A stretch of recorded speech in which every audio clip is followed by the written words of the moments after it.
ka-FB, mga OFW, mga kasama ko dyan, may kwento lang ako na i-reveal sa inyo. Because I've been there in Saudi Arabia for 12 years. At talaga namang na-experience ko doon. At ang culture na buhay doon sa Saudi Arabia. Sa Saudi, sa panahon ngayon, napakayaman na nila. At kung gugustuhin ng apo nyo, magiging apo nyo na mag-Saudi, hire pa rin sila. Kasi ang mga nagtatrabaho sa Saudi, mga foreign workers, iilan lang ang Saudi doon. Kukunti ang population ng natural na Saudi. Kasi nga maraming bawal sa kanila. Imagine mo, walang sinihan doon. Walang beer house. Talagang ang gathering lang doon ay yung family gathering.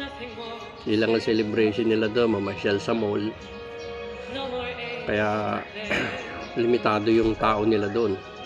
Walang beer house doon. Imagine mo, ang bansa nila payaman ng payaman. Dahil sa mga foreign workers. Sila, pamilya lang ang ano nila.